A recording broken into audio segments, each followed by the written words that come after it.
All right, we've got a great guest for you guys now. Chavala Madlena from TYT Investigates. She is working on documentaries for us. We've interviewed her in the past about who took down Stockton. This new one we've got, of course, again, was the Center for Investigative Reporting. It's called Busted in Texas, which is badass. There's a lot of cowboy hats in it, lots of drugs. And Chavala, what's the premise here? I think we're about to spend $18 billion on border security. You're going to tell me that that's a great idea, right? Right. So, I mean, who's looking at whether or not this is a good idea? I mean, we hear 18 billion and people are just so used to these huge like rafts of money being spent on security and borders and foreign wars and stuff like that. But it's just like, what are we looking at anything to do with efficiency and what this has done?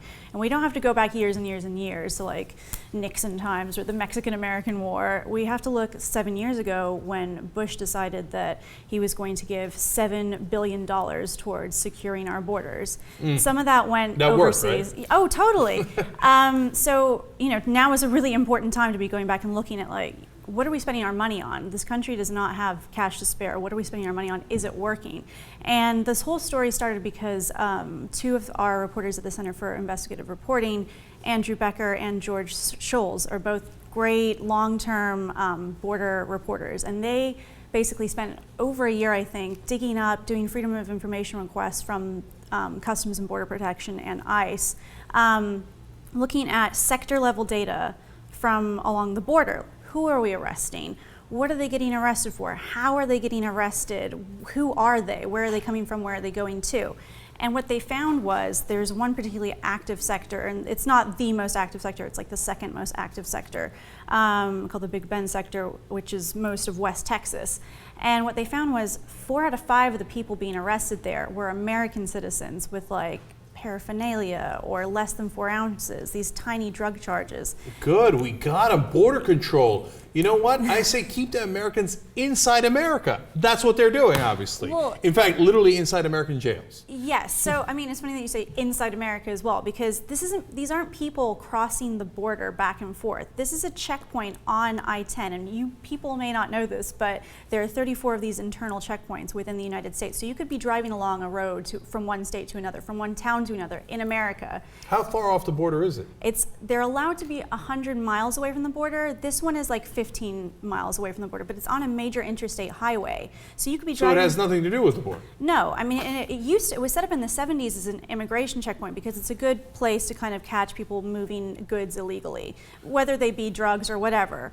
But it's not like somebody just crossed the border and you're like, I got you. Exactly. Right. It's 15 miles past the border, and so of course it's not surprising that 4 out of 5 people they catch are Americans, right? Because you're inside America. Yeah, and to me it reminded me of like Israel, where you've got these internal checkpoints, and it's like papers, please. I mean, it's creepy. I don't know. And the internet is full of people who have like recorded it and been like, they are only allowed to ask you questions about your immigration status. You don't have to tell them anything. But the thing is, when they got that $7 billion, in came the sniffer dogs, and like the Border Patrol doubled in size. So anecdotally, the local police there told me that checkpoint had like 15, 20 agents on there 7 years ago. Now it's got like something like a couple hundred.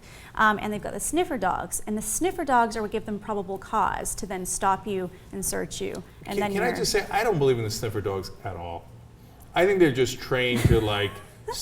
They're actors? Yeah, I mean, look, you know, we've done the stories about how they're led by their guides to pick out Latinos more often than other races, right? Now, in this case, they happen to be picking out Americans, etc. And obviously, sometimes there's drugs, but I bet if you know, like, I don't know, it's just such an inexact thing. It reminds me of the lie detector test. Like, oh yeah, this thing that L. Ron Hubbard invented in the 1950s or whatever. He didn't, but it looks like the thing the Scientologists use. I think it's absurd, but the whole thing is absurd because, I mean, you've created this incredible thing and you talk about it in the movie and you show it. You're busting all these people on petty little things, and then you don't even have a way to pay for it. Right. So, I mean, some of the stats that you look at, like we didn't load the film up with stats. We actually went to the town and just showed the little microcosm that it was. But something like over half the federal cases that get referred from all the different federal agencies are now immigration cases from CPB. They refer more cases to the government to prosecute than the FBI. They are the largest law enforcement agency in the country, and we're clogging this place up. I know I didn't know it either, and you don't, because we don't see it. Like, yes, California has a border, but most people in the country are like, border. And Yeah. So what happens is when it's a not worthwhile case, so someone has a roach, and we met a kid there that had got busted for having a roach, or they've got a grinder with some little bits in it, or cookies or whatever. The federal government doesn't want to prosecute that case. It's not a cartel head, so they kick it to the local sheriff's department, and they can decide to accept it or not.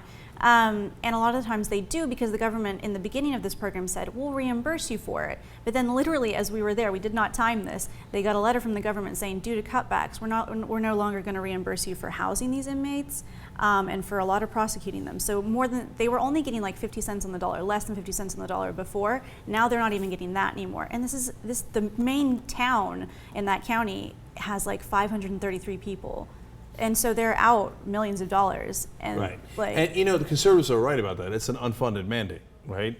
And so although there's characters in the movie. You got to watch this movie, man. First of all, this is the checkpoint where everybody gets busted. Snoop Dogg, Willie Nelson, etc. Yes. That's in the movie. And then you've got the sheriff, who's a hell of a character, right? And you can tell he's as conservative as you can. I mean, you know more than I do. His name is Sheriff Arvin West. I mean, I could not have scripted. They all wear cowboy hats. Whenever I walked into the room, they take the hat off and stand up. Like they're still. Oh wow, that's old school. Some of them had spit cups. That's was happening. Fantastic. It was pretty exciting for me. This is the first time I've been to Texas, and it was just like, it's this very beautiful place, but it's this weird butterfly effect that we've got going on there. Like, what did we do? We spent all this money, and yet it's not working, and we've bankrupted this tiny little place.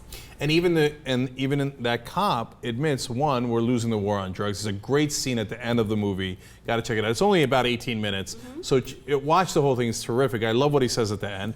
And then he also shows you, look, a lot of times we bust kids with drugs in the cookies, but the whole cookie counts, the whole brownie counts in terms of weight. And so that, like, it seems like he's some sort of big drug lord, you know? It's nonsense. We're criminalizing our own citizens. It has nothing to do with Border Patrol very often, and it doesn't even have anything to do with the war on drugs very often in terms of big catches. From time to time there's big catches, but the great majority is just tiny little things. Yeah, when I was there, this one guy, he looked forlorn as soon as he came in, and he got busted. He had a brownie, and they weighed it, and it was over 4 ounces.